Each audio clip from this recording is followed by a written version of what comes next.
এ হলো রামায়ণের সময়কালের কথা। সেতু নির্মাণ করার কাজ চলছিল। সমস্ত বানর সেনা এই কাজে নিযুক্ত হয়েছিলেন। বড় বড় পাথর তুলে নিয়ে এই বানর সেনা সমুদ্রে ফেলছিলেন। এই কাজ চলছিল। এমন সময় ছোট্ট একটা কাঠবিড়ালি এলো। ছোট ছোট মাটির ডেলা হাতে নিয়ে সাগরের কাছে যাচ্ছিল আর বড় বড় পাথরের পাশে রেখে দিচ্ছিল। যথাসম্ভব সেখানে রেখে আসছিল। সারা দিন ধরে সে এই পরিশ্রম করেই যাচ্ছিল। এবার শ্রীরাম তার এই কাজ দেখতে পেলেন। সেই ছোট্ট কাঠবিড়ালিটিকে নিজের হাতে তুলে নিলেন এবং অত্যন্ত ভালোবেসে তার পিঠে হাত বুলিয়ে দিলেন। কথায় আছে যে কাঠবিড়ালির পিঠে যে দাগ আছে সেই 3টি দাগ এসেছে শ্রীরামচন্দ্রের 3 আঙুলের থেকে। যে কাজ আপনি করছেন তাতে সমস্ত শক্তি প্রয়োগ করুন। যতটা আপনার সামর্থ্য রয়েছে, যতটা আপনার প্রতিভা রয়েছে, সম্পূর্ণভাবে উৎসর্গ করে দিন। ঠিক এমনভাবে কর্ম করুন। সেই কাঠবিড়ালি কিন্তু তাই করেছিল। সেই জন্য শ্রীরামের সাথে সেও সেই কাহিনীতে অমর হয়ে গেছিল। সম্পূর্ণ শক্তি প্রয়োগ করুন, সম্পূর্ণ সামর্থ্যের সাথে কর্ম করুন, কারণ এটাই হলো শ্রেষ্ঠ পথ কোনো কর্ম করার। আসুন আমার সাথে ভালোবেসে বলুন, রাধা রাধা। এই সংসারে যখন সাফল্যের পথে আপনি অগ্রসর হবেন, তখন আপনার পরিশ্রম, একাগ্রতা, সাহসের সাথে সাথে সমাজের মানসিকতাও সহ্য করতে হবে।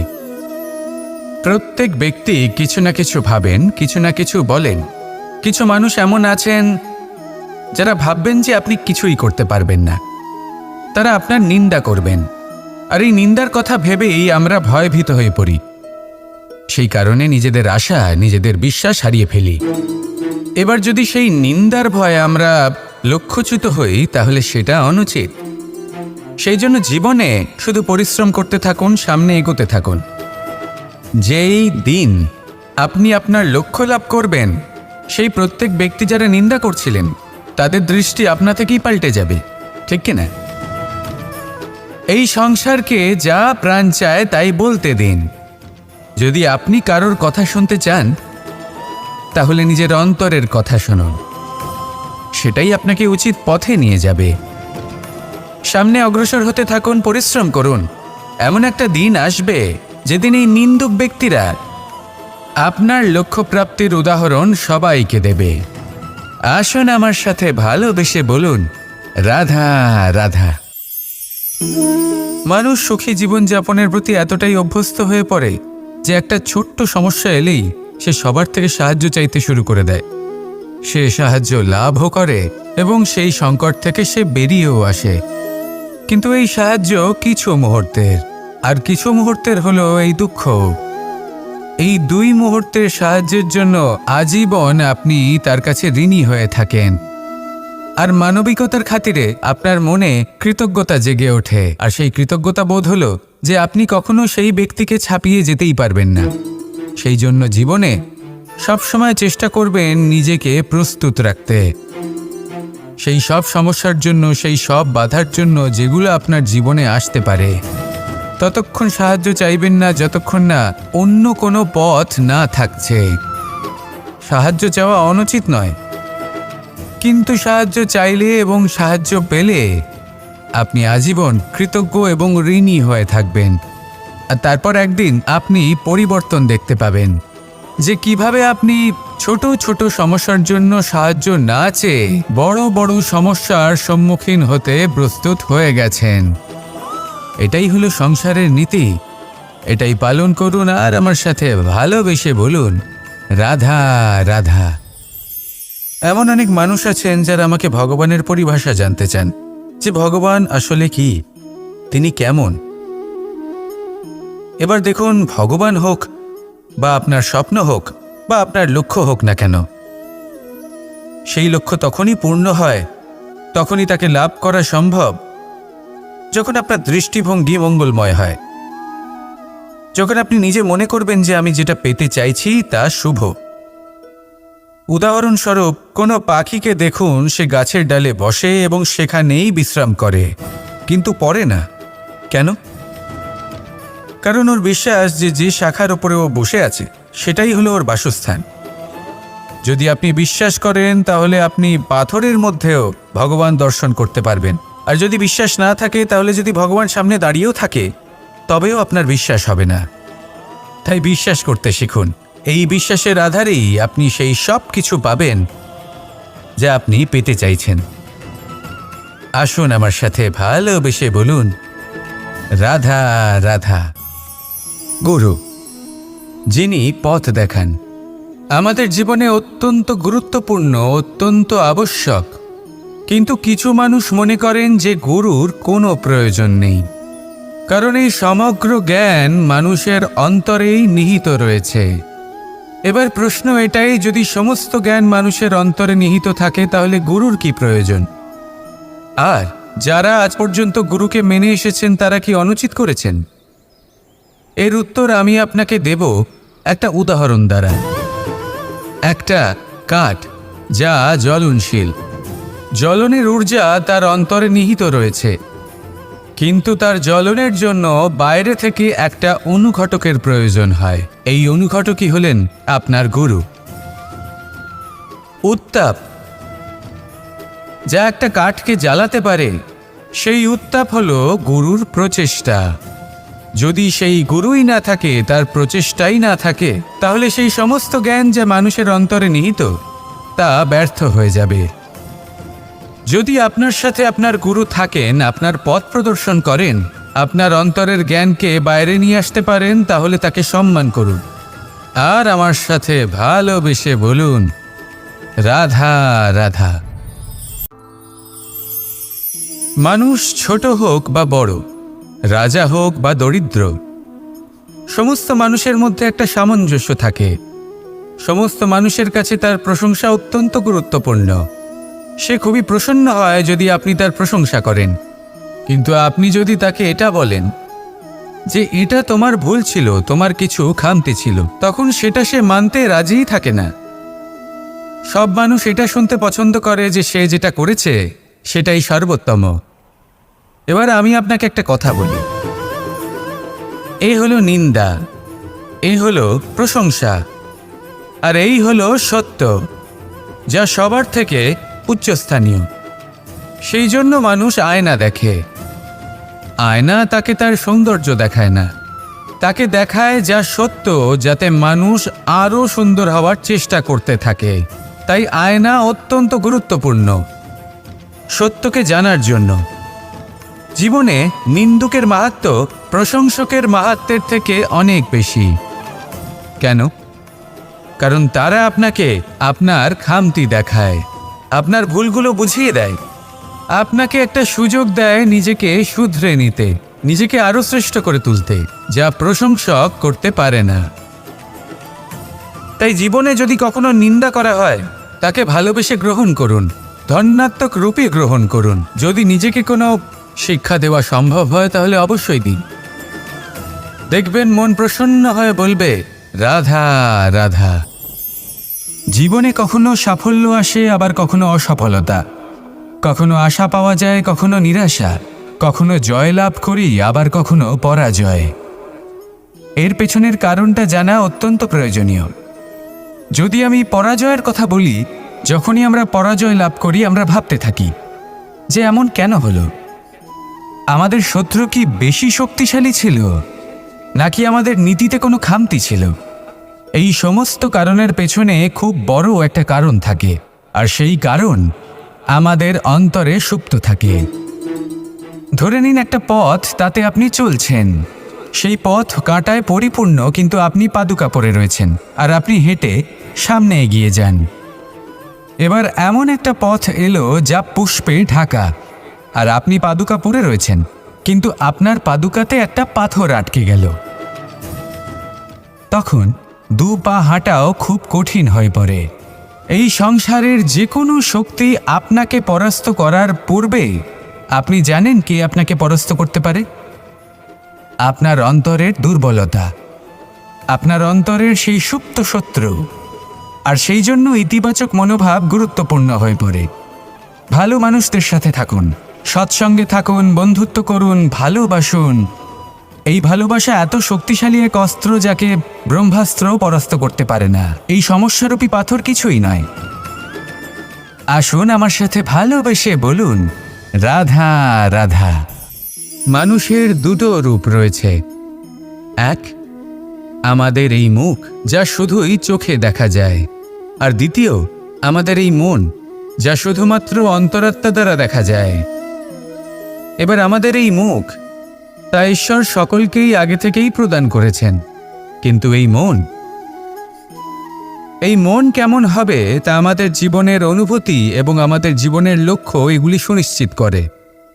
অর্থাৎ নেত্র দিয়ে দেখা যায় আমাদের এই মুখ, তা শুধুই এই কারণে প্রয়োজন যাতে সংসার আমাদের দেখতে পায়, আমাদের চিনতে পারে। কিন্তু যদি এই সংসারে আপনি প্রকৃত অর্থে মান সম্মান লাভ করতে চান, তাহলে নিজের অন্তরাত্মাকে আপনাকে বিকশিত করতেই হবে। দেখুন, কথায় আছে এই যে অসুর, তা শারীরিকভাবে উপস্থিত নয়, তা মনের মধ্যে থাকে। যদি এই মন থেকে অসুরকে বের করে দেওয়া যায়, তাহলে শরীরে তা উপস্থিত থাকবেই না। তাই মনকে শুদ্ধ করুন আর আমার সাথে ভালোবেসে বলুন, রাধা রাধা। মানুষ যখনই একে অপরের সামনে নিজেদের হৃদয়ের ভাবনা প্রকাশ করে, তখন এক অত্যন্ত প্রভাবশালী মাধ্যম তারা ব্যবহার করে, যাকে ভাষা বলা হয়। এবার আমি দেখেছি যে একজন মানুষ অনেকগুলো ভাষাতেই নিপুণ। আমি এটাও দেখেছি যে মানুষ অনেকগুলো ভাষায় কথা বলে, কখনো কখনো অনেক ভাষা মিলিত করে তার প্রয়োগ করে, উচিত প্রকারে তাকে ব্যবহার করে না, না সেটাকে সম্মান করে, আর না ভাষাকে শুদ্ধ রাখে। আর এটা হলো অনুচিত। যদি ভাষাকে শুদ্ধ রাখেন, তাহলে ভাষা আপনার চরিত্রকে শুদ্ধ রাখবে, তা আপনার একাগ্রতা বাড়িয়ে তুলবে। এই প্রত্যেক ধ্বনিকে অনুভব করে যদি আপনি শব্দের উচ্চারণ করেন, ভাষাকে প্রয়োগ করেন, তাহলে আপনিও আনন্দ পাবেন, আর যিনি শুনছেন সেই ব্যক্তির কানেও মধুর শব্দ বাজবে। তাই মনে রাখবেন, যে ব্যক্তি ভাষার পবিত্রতাকে সম্মান করে, তাকে সংসারও সম্মান করে। ভাষাকে শুদ্ধ এবং পবিত্র রাখুন, তাহলে ভাষা আপনার চরিত্রকেও শুদ্ধ এবং পবিত্র রাখবে। আর এই মন সুপ্রসন্ন হয়ে বলবে, রাধা রাধা। असतो मा सद्गमय, तमसो मा ज्योतिर्गमय, মৃত্যুর্মা মৃতঙ্গময়। জ্ঞান সেটাই যা অসত্য থেকে সত্যের পথে চালিত করে। প্রকাশ সেটাই যা অন্ধকার থেকে আলোর পথে নিয়ে আসে। জীবন সেটাই যা মৃত্যু থেকে অমরত্বের পথে নিয়ে যায়। এবার এই তিনটে, জ্ঞান, জীবন এবং প্রকাশ, একই রকম। শূন্য থেকে এর উৎপত্তি হয় এবং আস্তে আস্তে আপনার জীবনে বিস্তার লাভ করে। এবার আমরা এটাই ভাবি যে কেমন করে এই তিনটিকে আগলে রাখা যায়। এর উত্তর হলো, এদের আগলে রাখার প্রয়োজনই নেই, ভাগ করে দিতে হবে। কোনো বৃক্ষকেই দেখে নিন, একটি বৃক্ষ অনেক বছর ধরে বেঁচে থাকে। কেন? কারণ সে ভাগ করে দিতে জানে। সে নিজের বীজ ছড়িয়ে দেয়, এই ধরিত্রীতে দেয়, সেই বীজ যা অঙ্কুরিত হয়ে এক নতুন বৃক্ষকে জন্ম দেয়। শুধু ছড়িয়ে দিয়ে একটি বৃক্ষ জীবন দান করতে পারে। যদি কোনো ব্যক্তি জ্ঞান ছড়াতে শিখে যান, যদি প্রকাশ, আলোর কিরণ ছড়িয়ে দিতে শিখে যায়, কোনো ব্যক্তি তার জীবনের সুখ ছড়িয়ে দিতে শিখে যান, তাহলে তিনি মৃত্যুর পরও মৃত হন না। এই ভাগ করে দেওয়ার সুখটাই কিছুটা আলাদা। এই সুখ অনুভব করুন আর আমার সাথে ভালোবেসে বলুন, রাধা রাধা। আপনি কখনো কোনো সরোবরের দিকে তাকান, যার জল হলো শান্ত, স্থির। আপনি স্পষ্ট দেখতে পাবেন সেই সরোবরের তলদেশে কি রয়েছে। তাতে সাঁতরে বেড়াচ্ছে সুন্দর মাছ, চকচকে কিছু পাথর, স্বর্ণরূপী বালি, সবই আপনি দেখতে পাবেন। কিন্তু যখনই আপনি একটা ছোট্ট পাথর তুলে সেই জলে ছুঁড়ে ফেলবেন, তখন সেই জল বিচলিত হবে আর সেই স্পষ্টতা ন্যূনতম হয়ে যাবে। তারপর কিছুই স্পষ্টভাবে দেখা যাবে না। এই ঘটনা মানুষের সাথেও ঘটে। মানুষ যদি বিচলিত হয়ে পড়ে, তখন সে বুঝতে পারে না যে বর্তমানে কি হয়ে চলেছে আর ভবিষ্যতে কি করা উচিত। কিন্তু সেই মানুষ যদি শান্ত থাকেন, স্থির থাকেন, ধন্যাত্মক থাকেন, তাহলে নিশ্চিত রূপেই বুঝতে পারবেন যে বর্তমানে কি করতে হবে আর ভবিষ্যতে কি করতে হবে। তাই নিজের মধ্যে সেই স্থিরতা আনুন, সেই ধৈর্য ধরুন, নিজেকে শান্ত রাখুন আর সবার মধ্যে ভালোবাসা ছড়িয়ে দিন। এই মন প্রসন্ন হয়ে বলবে, রাধা রাধা। সম্পর্ক এ হলো এক বন্ধন যা আমাদের এক সূত্রে বেঁধে রাখে। কিন্তু এমন কিছু ব্যক্তি থাকেন যারা এই সম্পর্কের বিষয়ে নিজস্ব একটা ধারণা করে ফেলেন যে সম্পর্ক এরকম হওয়া উচিত, সম্পর্ক সেরকম হওয়া উচিত। আমি এই সম্পর্কের জন্য কত কিছু করেছি এই ব্যাখ্যা করতে থাকেন আর তার বদলে অনেক কিছু প্রত্যাশাও করেন। কিন্তু সত্য হলো এটাই যে সব সম্পর্ক একরকমের হয় না, কিন্তু প্রত্যেক সম্পর্কের একটা বিশেষত্ব থাকে। যেমন চোখ আর নাকের এই সম্পর্ককেই দেখুন। চোখের সব থেকে কাছে কে আছে? নাক আছে। কিন্তু এই চোখ দিয়ে এই নাককে আমরা দেখতেই পাই না। তবে কি ধরে নেব এই সম্পর্কের কোনো মূল্য নেই? এমনও নয়। ঠিক এইভাবেই যদি কোনো ব্যক্তি তার আবেগ আপনার কাছে ব্যক্ত করতে না পারেন বা প্রকট করতে না পারেন বা আপনাকে বোঝাতে না পারেন, তাহলে তার মানে এটা নয় যে তার সাথে আপনার সম্পর্কের তিক্ততা রয়েছে। এমনটা কখনোই নয়। শুধু চোখ আর নাকের এই সম্পর্কের মতোই হলো আমাদের জীবনে আমাদের আপনজনের সাথে সম্পর্ক। যদি কারোর ব্যবহার আপনার প্রতি অনুচিত হয় বা যদি কেউ অনুপস্থিত থেকে থাকে বা কেউ যদি আপনাকে বুঝতে না পারেন, তাহলে তার অর্থ এটা নয় যে আপনি সেই সম্পর্ক ভেঙে ফেলবেন। বুঝুন, আপনার জীবনে তার গুরুত্ব কোথায় আর তার জীবনে আপনার। সম্পর্ক গড়ে তুলুন, তাকে পালন করতে শিখুন, একসাথে মিলে চলুন। এই মন সুপ্রসন্ন হয়ে বলবে, রাধা রাধা। এই সমগ্র সংসারের সবথেকে গুরুত্বপূর্ণ ব্যক্তি কে? স্বয়ং আপনি। নিজের জন্য তো বটেই, তাই না? কারণ যখন আপনি জন্মগ্রহণ করেন, নিজের চোখ খোলেন, এই সংসারে আসেন, তখনই তো এই সংসারকে আপনি দেখতে পান, অনুভব করতে পারেন। এখানকার আবেগ, এখানকার মানুষজন তখন থেকেই অনুভব করেন। যদি আপনি না থাকেন, তাহলে এই সংসারের অস্তিত্ব আপনার কাছে শূন্যের সমান, তাই না? আপনি না থাকলে এই সংসারও আপনার কাছে নেই। এবার সবাই বলবেন যে এ তো সত্যি কথা। সেই অনুযায়ী তো আমার স্বার্থপর হওয়া উচিত, অহংকারী হওয়া উচিত, কারণ আমার কাছে আমিই তো সব কিছু। দৃষ্টিভঙ্গি পাল্টে দেখুন। আপনার কাছে সবথেকে বেশি গুরুত্বপূর্ণ ব্যক্তি কে? আপনি নিজেই।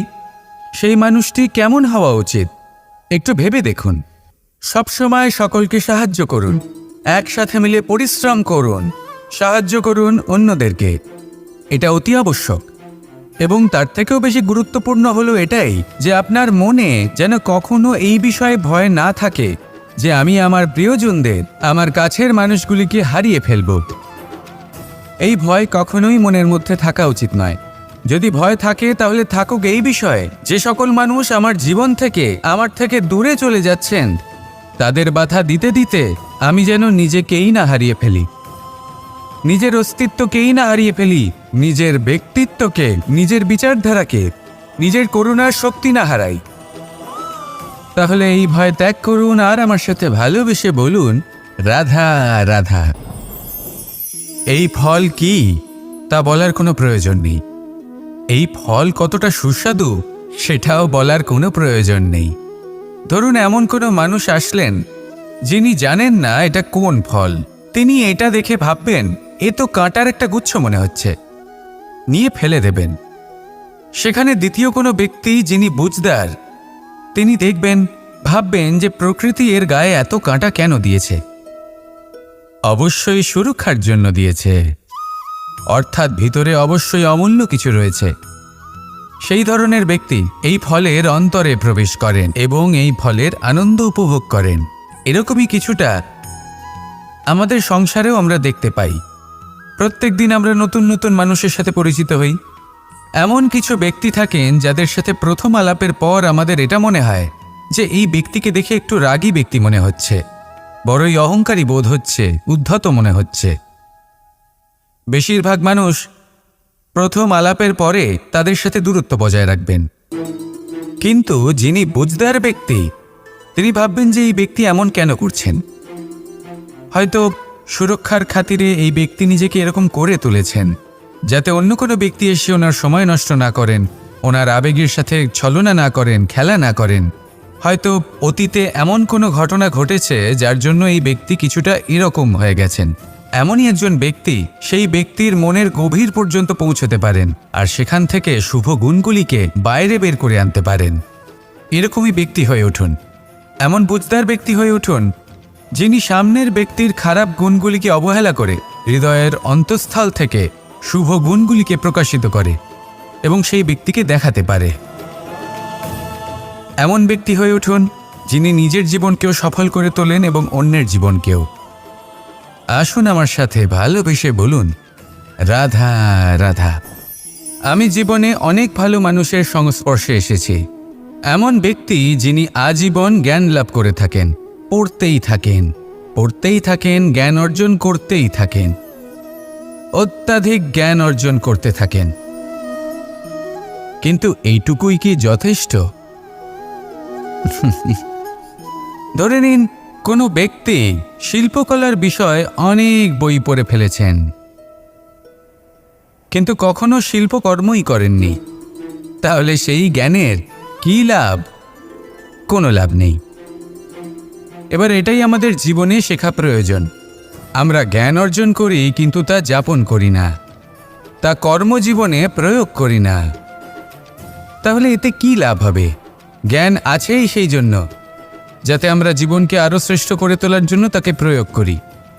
এই জ্ঞান এবং কর্মের একসাথে পথ চলাটাই আবশ্যক। তবেই এই জ্ঞান অভিজ্ঞতায় পরিণত হবে। আর অভিজ্ঞতা দ্বারা যে জ্ঞান লাভ হয় সেটাই সবথেকে বেশি গুরুত্বপূর্ণ, সেটাই হলো সবথেকে বেশি লাভদায়ক। সেই জন্য শুধু জ্ঞান অর্জন করবেন না, তাকে প্রয়োগ করুন, তাকে কর্মজীবনে প্রয়োগ করুন, জীবনকে আরও শ্রেষ্ঠ করে তুলুন। আর আমার সাথে ভালোবেসে বলুন, রাধা রাধা। এটা হলো একটা সাদা পাতা। এবার এতে আমি যাই লিখব সেটাই এর অস্তিত্ব হবে। এতে আমি প্রেমের কিছু কথা লিখে একে প্রেমপত্র বানিয়ে তুলতে পারি। মাতা পিতার জন্য একটা শুভ সংবাদ লিখতে পারি। শত্রুর বিষয়ে সতর্ক করব বলে সেনাকে একটা সংবাদ লিখতে পারি। দ্বারকাবাসীর জন্য কোনো সংবাদ পাঠাতে পারি। যাই লিখব এই পত্র সেটাই হয়ে উঠবে। সেই রকমই হলো আমাদের জীবন। আমরা যেমন কর্ম আমরা করব, আমাদের অস্তিত্ব এবং ব্যক্তিত্ব ঠিক তেমনই হয়ে উঠবে। যদি আপনি একটা অসাধারণ, উজ্জ্বল এবং সম্মানজনক জীবনযাপন করতে চান, তাহলে তার একটা রহস্য আপনাকে বলি।